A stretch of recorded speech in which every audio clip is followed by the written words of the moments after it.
como lo anunciábamos, antes de irnos a este corte, estaría con nosotros el candidato presidencial de la UDI, Pablo Longueira. Pablo, gracias por estar aquí, muy buenas noches. Gracias a ti, Matías. Veamos la siguiente nota y volvemos a la mesa, ¿le parece? Oye, Matías. Tengo el mayor respeto por Pablo Longueira. Yo creo que Pablo va a ganar lejos. Por más que trataba de evitar el tema, su sonrisa decía lo contrario. Usted... Qué buena la pregunta porque puede ocurrir, dice usted. Ministro, ¿está disponible por una candidatura presidencial? Después conversamos. Solo horas después era vitoreado mientras se abría un dramático capítulo en una descuidada puesta en escena. La propia UDI echando por tierra la candidatura de Lawrence Goldborn. Yo bajo mi candidatura a cualquier forma de postulación. El fallo en Cencosud y la polémica de las Islas Vírgenes sellaron 107 días de campaña, lágrimas, pedida de perdón y una carta de puño y letra del ex abanderado de la UDI, parte de la trastienda. Entendamos que lo que sucedió la semana pasada le hizo un daño tremendo de credibilidad a la alianza como una opción real de gobierno. Lawrence Goldborn fue desplazado ilegítimamente de su posición de candidato a las primarias de la alianza. Creo que hubo una actitud poco leal de nuestros socios. Eludiendo su propia interna, varios gremialistas apuntaron a Andrés Alamán por las críticas que formuló conocido el fallo de Cencosud. Lawrence Goldborn no cae su candidatura por culpa de Andrés Alamán. Cae su candidatura porque yo creo que electoralmente venía hacia abajo y porque creo que además hubo dos cosas que iban a marcar que esa candidatura siguiera cayendo.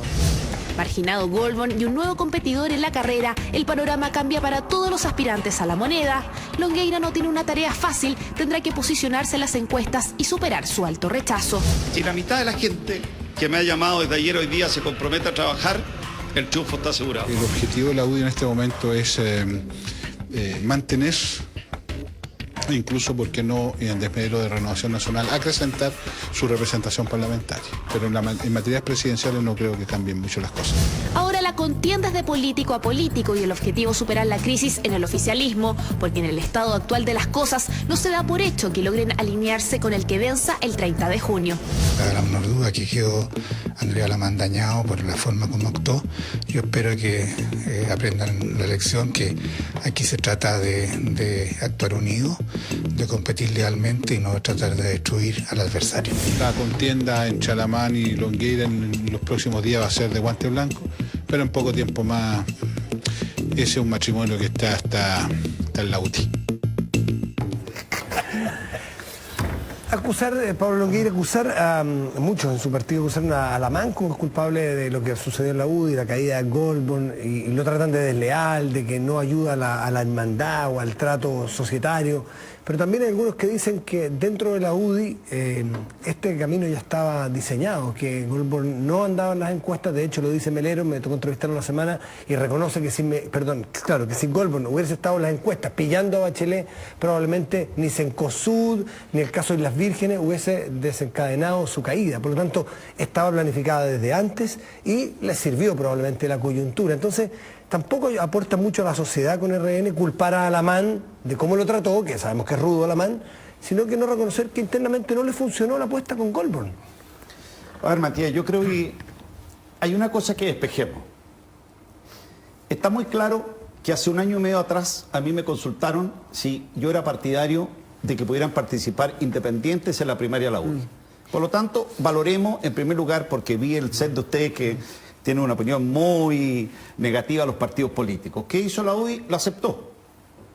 ¿Qué hice yo? Acepté esa mejor candidatura. Creo que hay algo bastante claro, que si no hubieran ocurrido los episodios la semana pasada, yo no estaría aquí y no lo hubiera visto más a ustedes. A lo mejor lo echaba de menos y por eso estoy aquí. De hecho, por lo tanto, digamos las cosas en forma clara, porque los episodios finalmente están llenos de anécdotas, declaraciones, cada uno sale y dice lo que quiere. Es una realidad maciza que yo no quería, estaba claro. Yo el último domingo había conversado con Loren, participé todos los domingos en su casa, en el comando, en el análisis de la semana, y ocurrieron los hechos que ocurrieron.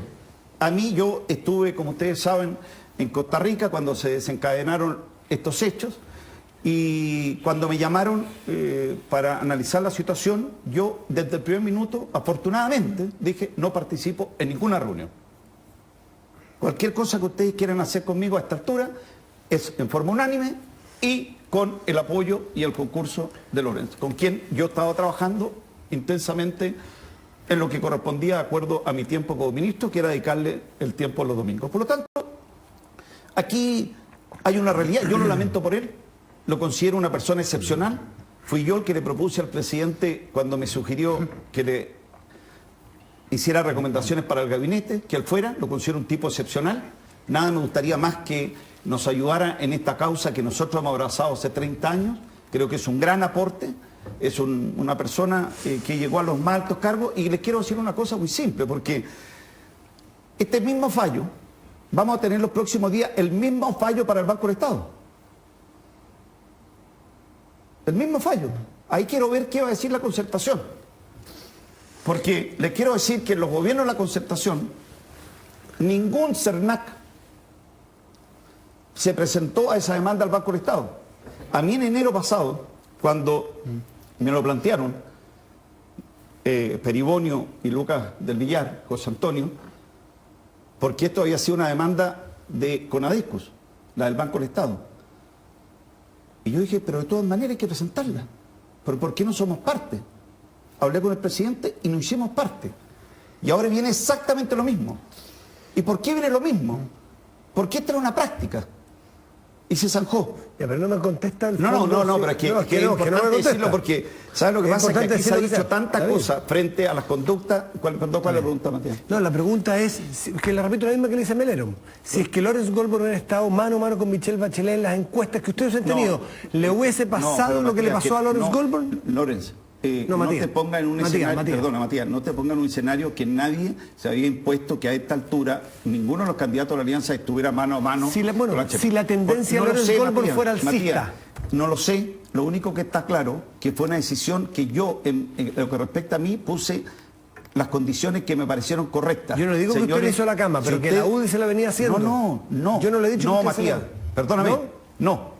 ¿Cómo puede afirmar eso si no hubiera ocurrido este episodio? Nuestro candidato era Lorenzo. Pero se lo digo porque el presidente de su partido me reconoce que si hubiese estado mejor en la encuesta, esto no se hubiese desencadenado. Puede ser, pues Matías, que alguien ha dicho, mira, no le va a afectar tanto, está bien, no lo sé. No con eso es que tú estás diciendo hacer la cama. Eso en chileno, ¿qué es lo que es eso? Es votarlo porque ya no le servía eso en chileno es el carajo, pues.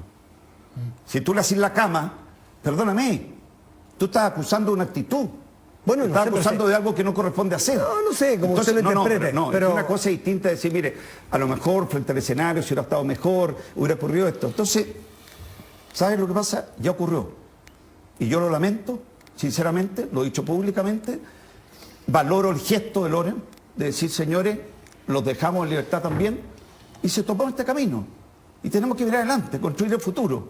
Por lo tanto, estar ahí en la cosa chica, en la chimuchina, esto es lo que de alguna forma creo que termina desprestigiando, porque finalmente ocurrieron los hechos que ocurrieron. Con él sentían que no ganaban, si no hubiera ocurrido, usted siente que pueden ganar. No, porque ¿sabe lo que pasa? Que no, hay una cosa diferente. Ocurrieron hechos y tú estabas participando en una primaria. Esa era la candidatura. ¿Te fijas? Entonces, en ese escenario, frente a todo lo que estaba ocurriendo, bueno, hubo una mirada diferente. Pero volvamos a la lógica. Si no hubiera ocurrido, si no hubiera pasado los hechos que conocieron, él hubiera sido el abanderado. No había ninguna otra posibilidad de cambiar eso. Entonces, cuando tú dices, le hicieron la cama, pero ¿cómo? ¿Qué puede sustentar eso? Nada. Así de claro y así de simple. Cristian o Fernando. Yo voy a hacer la misma pregunta que le hice a Lorenzo Goldberg la última vez que estuvo aquí. La candidata de la Concertación, Michelle Bachelet, ha escogido un foco que es el foco de la desigualdad y tiene toda una épica respecto de ese foco y que sintoniza con aspiraciones que tiene la sociedad chilena hoy día. Ninguno de los dos candidatos de la alianza hasta ahora ha mostrado algún foco capaz de sintonizar con la sociedad chilena y con las aspiraciones que tiene. ¿Usted va a tener ese foco? ¿A dónde está su foco? Mira, yo quiero aprovechar esta ocasión para que conversemos sobre el futuro, porque yo creo que esta elección, lo que yo voy a hacer es que los chilenos conversemos sobre el futuro. Porque es muy fácil hablar de consigna, la desigualdad. Es muy fácil hablar de... Pero usted mismo dijo aquí en un programa anterior, cuando yo no estaba, que lo que le faltaba a este gobierno era relato. Sí. Y por lo tanto, el relato que tiene la candidata de oposición es un relato centrado en la desigualdad. Para tener una campaña hay que tener algún foco. Yo le estoy preguntando el hay foco. muchas cosas que son muy difíciles de cumplirlas, por eso que esas son consignas. Lo que necesitamos es un relato, es en el fondo que el país conozca el proyecto. Nosotros hoy día hay un hecho muy importante, que es importante que lo conversemos, porque yo no lo veo tampoco en el análisis de ustedes. Esta es la primera elección, desde que retornamos a la democracia, que la Concertación incorpora al Partido Comunista. Esta es la primera elección, que la incorpora en el pacto político. Siempre hubieron pactos electorales. También el MAS, que representa el senador Navarro, se fue de la Concertación hace 8 años atrás, o hace varios años atrás. Ahora también lo van a incorporar en el pacto. Lo van a incorporar. Cuando veamos que él va en la lista parlamentaria, entra el MAS. Cuando uno, porque vi a la expresidenta hoy día que reaccionó frente a la entrevista al Mercurio, yo no sé si ustedes la leyeron, me imagino que sí, y ya habló de la campaña del terror.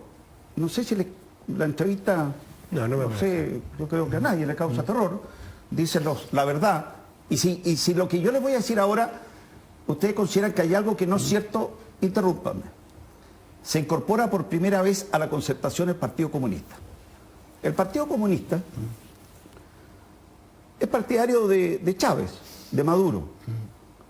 Alejandro Navarro es chavista, lo van a meter en la Concertación. De esto nada se habla, fíjate que siempre nos analizan a nosotros, a la alianza. Pero hay un cambio muy importante. Yo no estoy, si decir esto, porque algo de esto digo en la entrevista, es terror, yo no he dicho, cada uno diga los calificativos que quiere, yo estoy relatando hechos. Y entonces estamos cambiando, la Concertación ya no es la que fue. Desaparece el eje de la democracia cristiana, con un debilitamiento de la candidatura de Orrego. También hay una expresión que es importante, lo que está haciendo Andrés Velasco. Entonces, al final, hay un cambio político, hay una nueva coalición política en Chile, con la incorporación del Partido Comunista, que se manifiesta por un camino distinto, la desigualdad. A mí me encantaría, fíjate que si yo algo que le pudiera explicar a los chilenos esta campaña es que yo les diría, miren, déjennos 2 años, 2 periodos en la centro derecha en Chile. Fíjense que estos que plantean la desigualdad han estado 60 años en Cuba. 60 años. En Venezuela, ¿cuánto tiempo llevan? Sí, pero usted supone que si Bachelet, que me dijo que interrumpiera si estaba en desacuerdo. ¿Usted cree que si gana Bachelet se va a plantear un modelo parecido al de Cuba o al de Maduro? Lo que estoy diciendo es que las influencias de ese conglomerado, hay algunos, son completas. No, es que no minimicemos las cosas, los vemos ahí, vemos las consignas. No, es que ¿sabe lo que pasa? Que hay 2 caminos para Chile. Yo hay una cosa que quiero pedirle a los chilenos, es que hay un camino que nos permite seguir avanzando en los cambios que está haciendo Chile. Chile es un país que es admirado en el mundo. Tenemos que ir haciendo correcciones, las hemos hecho. Este gobierno ha hecho grandes correcciones del gobierno anterior. Yo ni siquiera las critico, son cambios. Tenemos un país maravilloso que puede abrir oportunidades. Yo fui un testigo privilegiado. Yo hace 30 años me dediqué al servicio público, me metí en los campamentos, los conocí a todos. Yo lo dije en el Mercurio hoy día. He ido 2 veces a la Corte Suprema, 2 veces en mi vida, a recibir título de abogado. El de mi hijo mayor y el de mi ahijado, que vive en La Pintana. Vivió 5 años en el campamento de Silva Enrique y es abogado. Este es el Chile que estamos construyendo. Entonces, yo lo que le quiero transmitir a los chilenos es que estamos en un camino que realmente nos permite alcanzar el desarrollo, superar las desigualdades. Entonces, ¿cómo superamos las desigualdades, Cristian? Con crecimiento económico. Con crecimiento económico. Este es el periodo con mayor crecimiento económico y con mayor inclusión social que tiene el país. Entonces, podemos hablar de eso. ¿Cómo se hace? Eso es lo que tenemos que discutir. Lo estamos haciendo. Pero si su foco es mantener tal el tema todo como está, también se requieren reformas, porque me llamó la atención en la entrevista que usted menciona, que usted dice vamos a perfeccionar el sistema electoral chileno, lo que significa que usted está por hacer cambio, por ejemplo, reformar el sistema binominal. Pero lógico, pero bueno, ¿qué reforma activa el sistema binominal? No, pero sí que esto va a estar en el programa de gobierno. Yo creo que terminemos con los temas que están en la agenda habitualmente. Tenemos que hablar del futuro, de lo que... futuro, ¿eh? No, sí está claro, ya lo señalé. Habrá un programa de gobierno, Cristian. Lo importante aquí es que los chilenos sepamos cuidar este país. Estamos viviendo un momento que esto está escrito. Se llama la trampa de los países que alcanzan ingresos medios. Son muchos más los países que se han farreado la oportunidad de alcanzar el desarrollo. Entonces, cuando uno ve en el mismo grupo asambleas constituyentes, fíjate que constituyó la expresidenta una comisión, no sé si ustedes hablaron de esto aquí, una comisión para reformar la Constitución. Y uno de los miembros, un señor Atria, ¿qué es lo que dijo? Ustedes saben lo que dijo. Que había que cambiarla o por la buena o por la mala. Entonces, esto lo han hablado porque no se habla, esto todo se silencia. Entonces, son tantas las señales que uno dice, ¿pero qué está pasando en Chile? Acusaron a Beyer, perdónenme, acusaron a Beyer. Estamos hablando del mejor ministro de Educación que ha tenido el país. Una persona que recurrieron todos los gobiernos. Y ya se nos olvidó. O sea, la gente seria de Chile, la calle, la consigna, llevó finalmente a que la clase política, todos los académicos, transversalmente salieron a hablar, todos los gobiernos recurrieron a él. ¿Dónde están? ¿Dónde están? Los silencios se guardaron. Fíjate que yo puedo decir que yo, habiendo estado en la oposición, no guardé silencio cuando el país estaba viviendo problemas de Ricardo Lagos. No guardé silencio. Estimé que mi país me pedía que actuara como lo hice. Algunos dicen, salvé a Lagos. No, señores.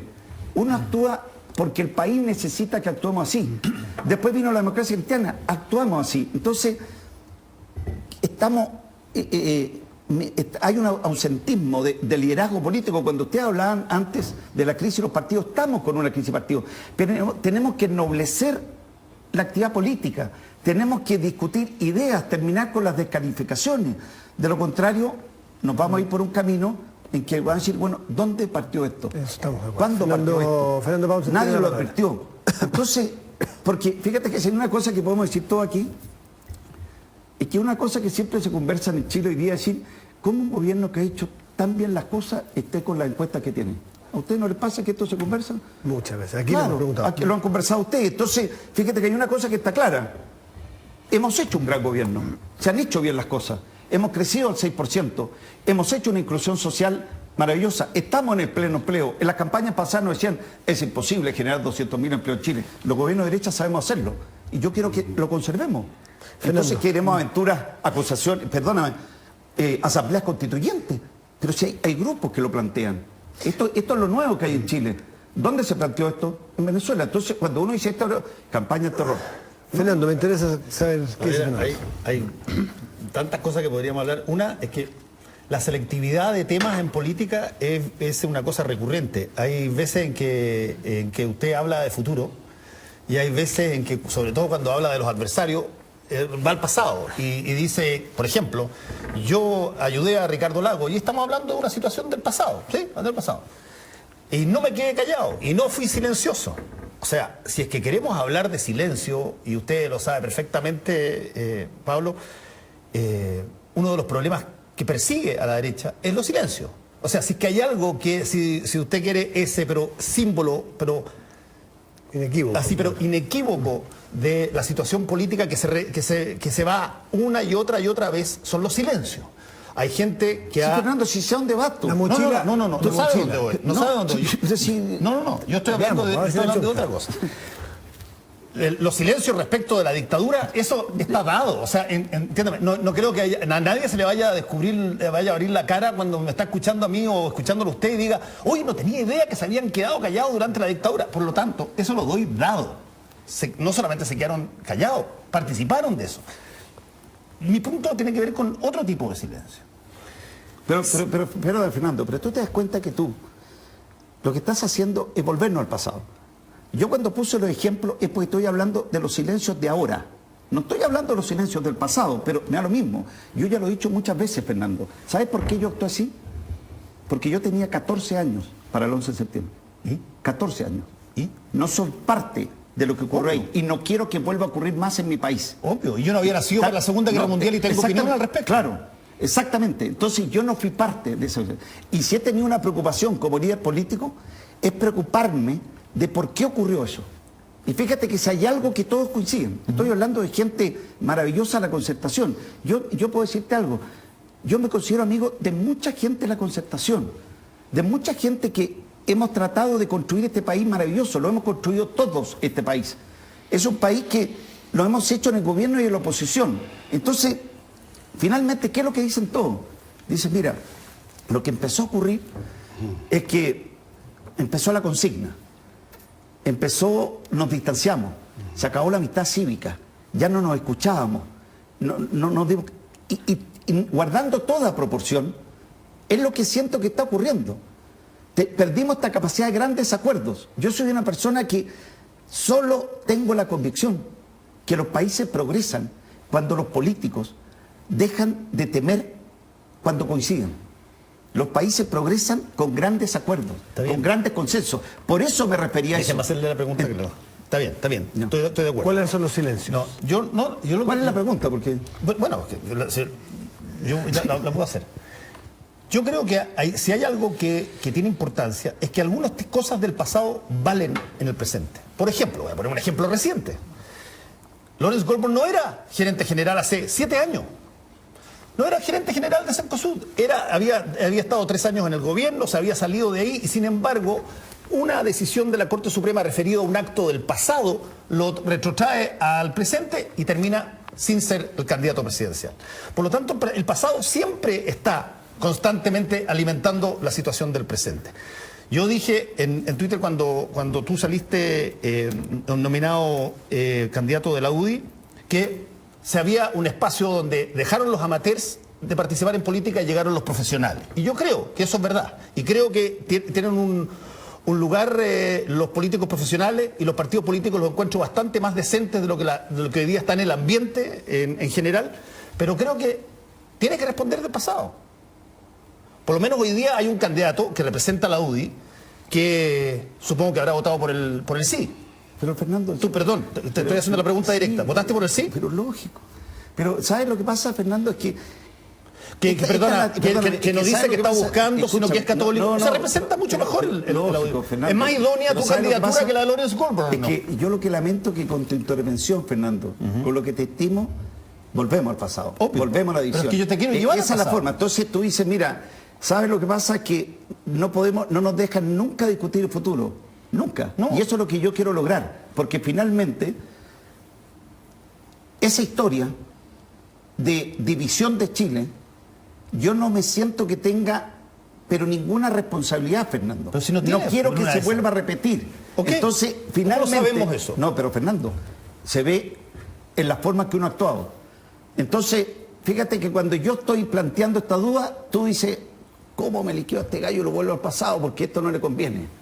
¿Te fijas? No, pero Fernando, pero es que, ¿sabes lo que pasa? Es que ya hemos pasado muchos años, ¿te fijas? Entonces al final, yo te voy a decir una cosa, yo he trabajado y trabajo con mucha gente que votó que no. Esta es la sociedad chilena. Obvio. ¿Tú crees que hay alguna familia en Chile que no haya gente que odiaba a Pinochet y era pinochetista? Yo creo que todas. No sé, en todas, fíjate que en todas las familias. Me estoy preguntando, entonces al final, Pablo, lo que me estoy preguntando es por qué me está faltando la verdad. ¿Cómo? Lo que estoy preguntándome en estos momentos es por qué me está faltando la verdad. ¿A quién? ¿Tú? ¿Quién? Sí, tú, a mí. ¿En qué sentido, perdón? Dijiste que habías votado por el sí. Sí. No pudiste haber votado por el sí.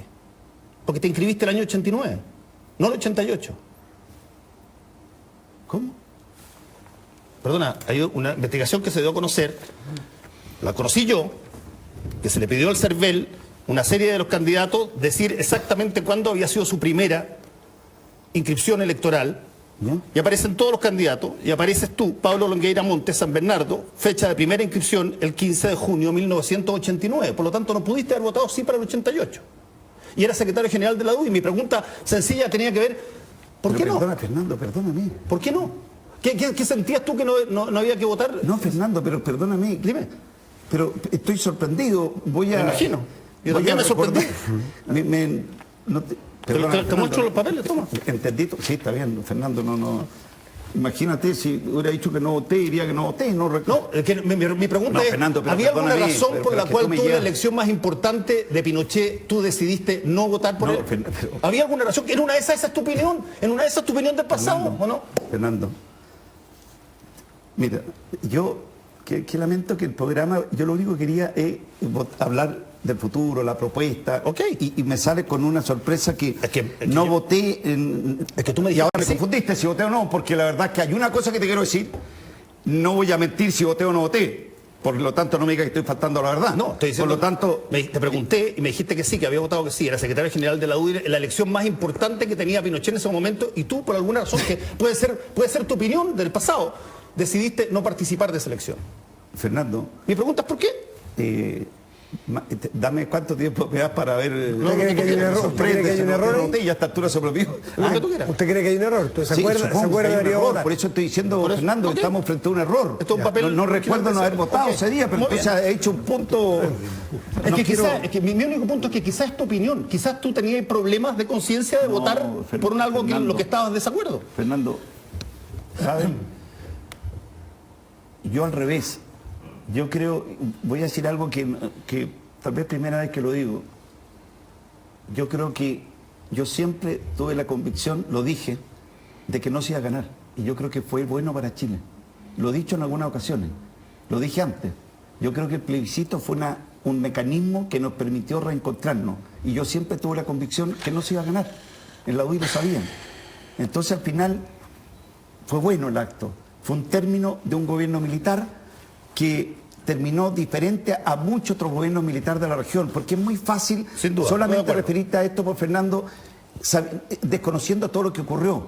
Entonces la polarización, la división, aquí hubo mucho odio. Entonces yo lo único que he querido en mi país, no tengo, Fernando, yo no vengo de una familia política, yo no conocí el ambiente político. A mí, imagínate que yo no tuve un cargo en el gobierno militar. Hay muchas partes que dicen, no, estuvo en Cerro Chacarilla. Yo jamás estuve en Chacarilla. Yo era una persona joven que podía decir como eso que no estaba ni ahí. No tenía un entorno político, no conocí nunca político. Entonces, no siento, pero abracé el servicio público, finalmente. Y en el abrazo al servicio público me volqué al mundo de las poblaciones, me volqué al mundo de la pobreza. Me convocó construir un partido de derecha comprometido en el mundo popular, y eso fue mi vida hoy día. Son 30 años que conocí los campamentos de Chile, he sido un privilegiado en eso. Y esa generación que nació en la pobreza, los campamentos, hoy día es una generación de clase media en Chile. Y este es el cambio que tiene Chile, maravilloso. Hoy día tenemos hijos de pescadores en las universidades, tenemos los hijos de los taxistas, tenemos los hijos de todos los oficios. Yo hago clases en Infocap. Cada vez que llegaban las chicas a clase, les decía, chiquilla, ¿por qué están aquí? Más de la mitad tenían que ayudar porque tenían los hijos en la educación superior. Este es el país que hemos construido todo. Y esto es lo que yo no quiero. Entonces, volvemos al pasado para ganar. Volvemos. Fernando, perdóname, yo tengo íntimos amigos. Por ejemplo, Lucho Hermosilla, que tú lo conoces, votó por el no, fue el abogado, y también de Jaime Guzmán. Haremos gobierno con gente que estuvo en el sí, que estuvo en el no, hace mucho rato. Nosotros actualmente en el gobierno hay mucha gente que votó que no. Entonces, seguimos anclados al odio atrás. ¿Para qué quieres convertir? Y volver atrás, y volver atrás. ¿Te lo puedo contestar? No, Fernando, pero espérate, porque ¿sabes Porque lo que pasa? no queremos Que uno monopolizar le esto, porque ya veo que Fernando Leandro tiene razón, que tiene que preguntar. No, está bien, Fernando, pero ¿sabes lo que pasa? Que esto es lo que yo creo que tenemos que discutir, el futuro. ¿Quiénes lo están construyendo? Y el futuro tiene amenazas, eso es lo que estoy diciendo. Ok, estoy totalmente... Hay amenazas, entonces finalmente lo que yo quiero es liderar, porque se ha hecho un gran gobierno. Creo que lo mejor para Chile, quiero ser el continuador de lo que ha hecho el presidente Piñera, así de claro. Y quiero recorrer Chile diciéndole, cuidemos el país. Hemos hecho grandes avances, hemos hecho un crecimiento económico, una inclusión. Fíjate que hemos estado 3 años en recesión. Ha aumentado el crecimiento económico, estamos en pleno empleo, han aumentado las pymes, han aumentado los salarios de los chilenos. Somos, como ministro de Economía, tuve el privilegio de darme cuenta cómo miran este país. Y aquí todo es negro, todo es gris, todo está malo, todo hay que cambiarlo. Reforma a la Constitución, asambleas constituyentes. Oye, fíjate que tú hablabas, perdona, A lo mejor llevé la palabra, Fernando. No, está bien, yo ya me resigné. No, pero déjame decirte algo de la desigualdad. Fíjate que cuando hablamos de la desigualdad, que tú me preguntaste de la desigualdad, si tú me dices, ¿por qué existe en Chile la desigualdad que tenemos? A mí me importa esto. Porque hubo en Chile educación gratuita. Y veo la misma consigna. Educación gratuita. O sea, los hijos nuestros van a tener educación gratuita. ¿Me pueden decir por qué? Los hijos, los que estamos aquí. Educación, esta es la consigna. Entonces la consigna es educación gratuita. La tuvimos en Chile, pues, Fernando. Sí, pues. La tuvimos. Y ese es el planteamiento. Hay que terminar con la desigualdad. ¿Y qué es lo que dice nada más? Educación gratuita. Bueno, ¿y en Chile quién estudió con la educación gratuita? El 70% de los que estudiamos en la universidad del país, veníamos del sector más acomodado del país. ¿Y a dónde llegaba la gente del pueblo? ¿A dónde llegaba la gente más modesta del país? A octavo básico. A octavo básico. Fernando Villegas. Bueno, y era gratis la educación para la gente más rica y acomodada del país. Entonces, la educación es gratis para los que no pueden pagar. Y eso es lo que ha hecho este gobierno. Señor Villegas. Llega como temblor interrumpir tamaños, intercambios así más que hemos. Pero voy a darte en el gusto, vamos a hablar del futuro de este que tú has llamado varias veces país maravilloso. Yo creo que Chile no es un país maravilloso, creo que no existen países maravillosos, los países son entidades ahí nomás, luchando como los seres humanos, entre la mediocridad y muy de vez en cuando la dignidad, y normalmente nos caemos. Esa es la realidad y no nos engañemos. Pero hablemos del futuro. Hay dos caminos. Uno que es el que tú quieres seguir, el que sería la continuidad o mejoría de este, cuyos méritos tú has hecho una lista de lavandería. Y luego estaría el otro camino que parece hundirse en las tinieblas, un camino que tú lo ves peligroso, amenazante.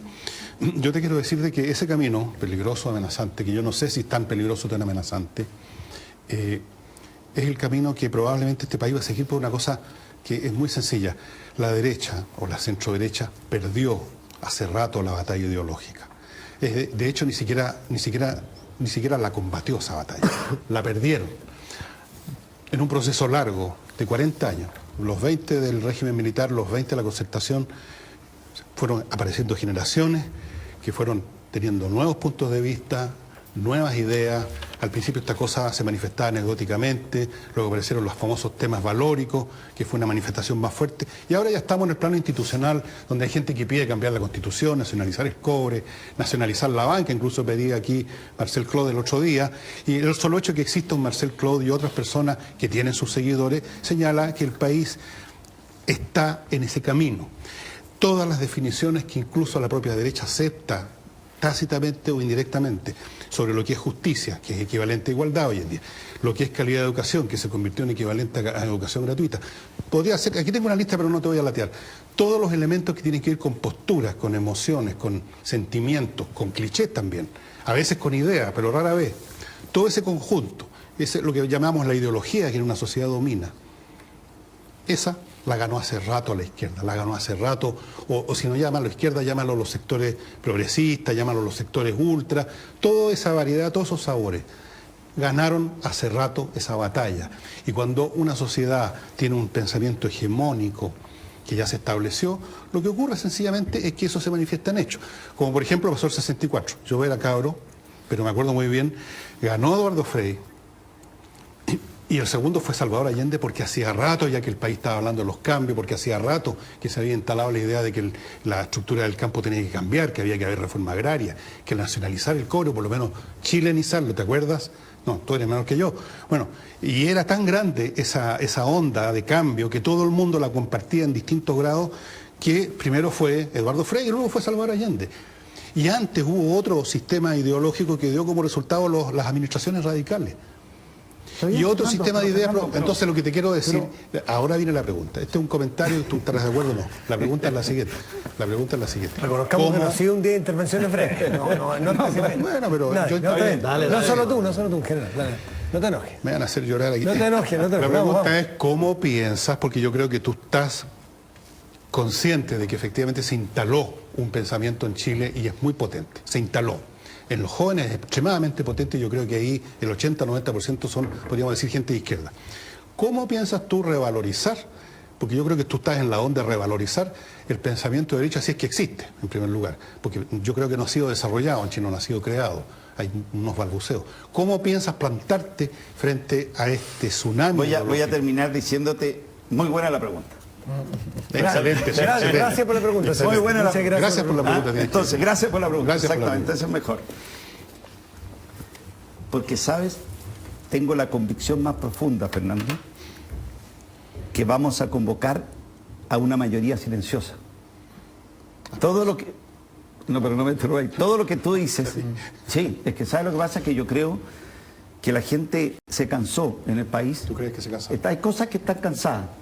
Yo conozco... tuve la oportunidad de ser ministro de Economía del país.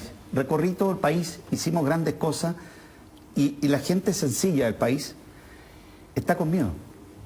Están con miedo las familias de los carabineros en Chile, porque cada vez que sale su padre puede volver, como vuelven muchos heridos en las marchas. Están cansados los chilenos sencillos, esa mayoría silenciosa, que no son estas vociferantes, están cansadas de verlos encapuchados, están cansadas. Están cansadas de escuchar lo negativo. Entonces, esa mayoría silenciosa a la que yo voy a convocar, están cansados los camioneros, Fernando, que les han quemado más de 70 camiones. Están cansados. Hay mucha gente que está cansada, está con susto, están temerosos. A esa gente vamos a convocar. Eso es lo que vamos a salir a recorrer Chile.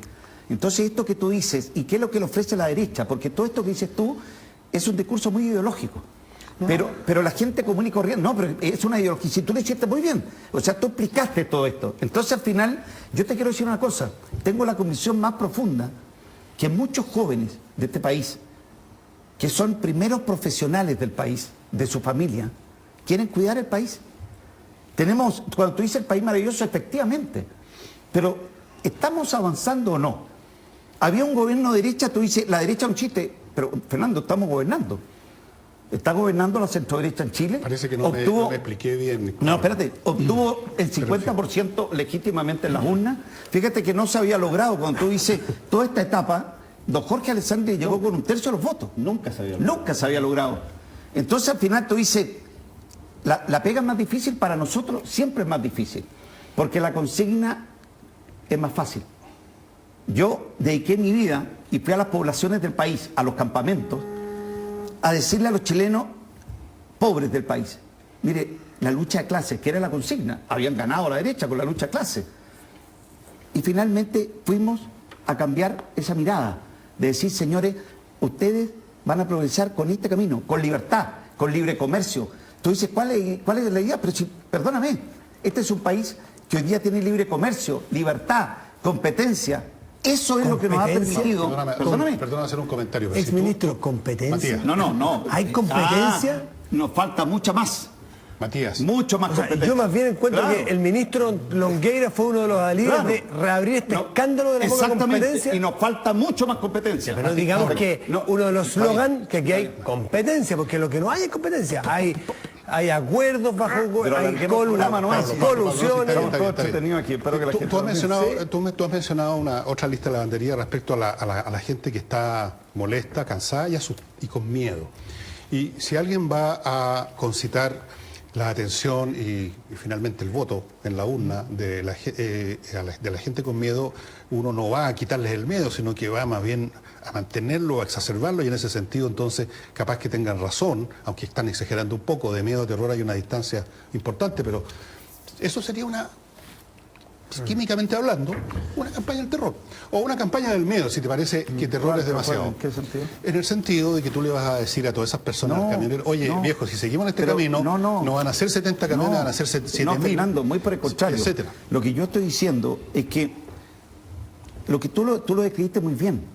Es una sensación de que todo está malo. Esa es la sensación que se está instalando. Cuando tú tienes una acusación, para mí la acusación de Beyer es muy importante, porque la acusación de Beyer quiebra una conducta cívica, que de alguna forma respeta amistades cívicas, conducta, decir, mira, no vamos a usar. Entonces, instrumentos como la acusación constitucional para una situación como esta, para una persona como esta, para alguien que estaba haciendo los cambios que el país necesita meter o que. Entonces tú al final tú dices, mira, perfecto. Quiero que ocurra ahí un ausentismo de liderazgo, una debilidad de los partidos, de las instituciones. Cuando los países, la mayor dificultad que tienen los países para enfrentar los momentos difíciles es cuando las instituciones están debilitadas, los partidos están debilitados. Usted dice se ve todo malo. Esa es la sensación. Pero ¿qué responsabilidad hay en su sector de eso? Porque hasta ahora lo que dice Fernando no deja tener razón en el sentido de que se está presentando el peligro que hay al frente, como usted lo ve, bajo su óptica. Pero ¿qué responsabilidad tiene su sector en esa asimetría que hay, por ejemplo, entre los números de este gobierno y el respaldo a este gobierno? Y cuando yo preguntaba cuál iba a ser el foco, no era tanto para entrar a la consigna o a lo otro, sino que ver exactamente hacia dónde va a apuntar como virtud de su sector, como diferenciación, no solamente decir, mira, los del frente tienen este problema. ¿Cuáles son las virtudes de su sector y qué responsabilidad tiene en que no se le valore como usted cree que tiene que valorarse? Nosotros creo que parte de la debilidad que hemos tenido es que no hemos sabido difundir lo que hemos hecho. Entonces, bueno, pero eso era exactamente lo que te estaba diciendo, Pablo. Claro, pero perdido la batalla. Pero precisamente yo soy el primero en reconocerlo. Ustedes saben que yo planteé hace mucho tiempo que yo creo en los relatos. El relato, ¿qué es lo que es? Es esto que tú decías. Sí, claro. Entonces tenemos que recuperar ese relato. Y el relato de un gobierno centro-derecha es más difícil siempre que el relato de la consigna. Es más complejo el nuestro. Yo tengo ¿Cuál sería el actual? Claro, lo que yo necesito, y por eso que cuando uno viene a estos programas y vuelve para... Tú no puedes explicarle a los chilenos lo que tú quieres hacer, porque no hay espacios hoy día. Y yo tengo que lograr en la campaña crear esos espacios. ¿Y esos espacios en qué consisten? En que el chileno piense, reflexione. Ustedes no van a escuchar nunca una palabra mía, no lo he hecho nunca. He sido 5 veces candidato, nunca he mencionado a un compañero lista o un rival. Yo quiero que los chilenos sepan que hay un camino de orden, de paz, en que estamos solucionando los problemas. Porque si tú dijeras, miren, en 4 años vamos a solucionar la desigualdad, lo estamos haciendo como país. Ese camino que estamos recorriendo va a haber, no existen países desiguales con $30.000 de ingreso per cápita o 40. Chile está avanzando, estamos ahí, tenemos una oportunidad y esta oportunidad la tenemos que construir todos, los que estuvieron en el sí, los que estuvieron en el no, la gente del gobierno, la gente de la oposición. Los chilenos tenemos que construir este camino hacia el desarrollo y ese camino va a eliminar las desigualdades que hemos tenido históricamente. Por cierto que las va a eliminar. Entonces, estamos en ese camino, hemos tenido un crecimiento económico, con inclusión social. Mira un gobierno centro-derecha, pero Fernando, es que... No estamos en la hora, yo súper creo que en la hora. Les pido a los dos porque estamos súper en la hora. Importante decirlo a los chilenos. Que había mucha gente, Fernando, que tenía, digámoslo claro, tenía miedo que viniera un gobierno de derecha.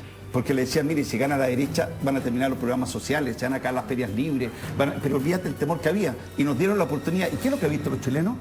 Oye, lograron 800.000 empleos, hicieron el postnatal para la mujer trabajadora en Chile, eliminamos el 7%, eliminamos la mochila a la clase media. Entonces ahora hay que tener un gobierno, voy a hacer un gobierno para nuestra clase media. Pablo, los mismos que nacieron en campamentos hoy día son de clase media en Chile. Entonces, ¿tiremos todo a la borda? No. Sigamos avanzando. Tenemos muchos problemas, por cierto. ¿Te puedo hacer una pregunta sobre una cosa que tú dijiste? Tú dijiste, no existe el país que tenga $30.000 de ingreso per cápita y que sea desigual. Andrea Repetto... existe, no voy a mencionar países. Andrea Repetto, economista que es bastante prestigiosa, que ha participado de comisiones tanto de este gobierno como las anteriores, modeló la situación de que nosotros llegáramos a una situación de país desarrollado europeo, buscó el más bajo, Portugal, $22.000 de ingreso per cápita, pero mantuviéramos exactamente la distribución de ingresos que tenemos hoy día. Y ella lo modela, lo publicó en el post y el resultado es el siguiente. Tendrías un quintil o menos de un quintil como Liechtenstein, con unos ingresos por cápita de $80.000, $100.000 per cápita, y tendrías un porcentaje altísimo de población, cercano a los 3 quintiles, parecidos al Congo. Entonces, si es que no se modifica la distribución de ingresos, por más que crezca, si se reparte mal, eso sigue manteniendo las desigualdades. No es una cosa automática que produce el crecimiento. Tú lo has dicho varias veces, por eso que me Exactamente, Fernando. ¿Y me puedes decir un país del mundo en que la idea de izquierda lo haya logrado? No, dime uno. Es que eso es lo importante. Yo no estoy en un país de izquierda, estoy en mi país. No, pero es que si lo importante es cómo lo logramos.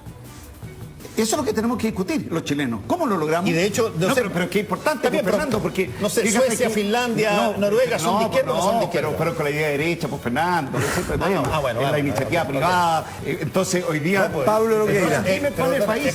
Y eso es lo que yo quiero que déjeme despedirle. Impuestos más altas, déjeme cuando llegaron a eso, pues Fernando. Pablo Longueira, candidato presidencial de la UDI, muchísimas gracias por estar aquí. Habrá muchas oportunidades. Nos había echado mucho de menos. Bueno, usted es que no había querido venir, ¿eh? Usted es que no había querido venir, pues lo habíamos invitado.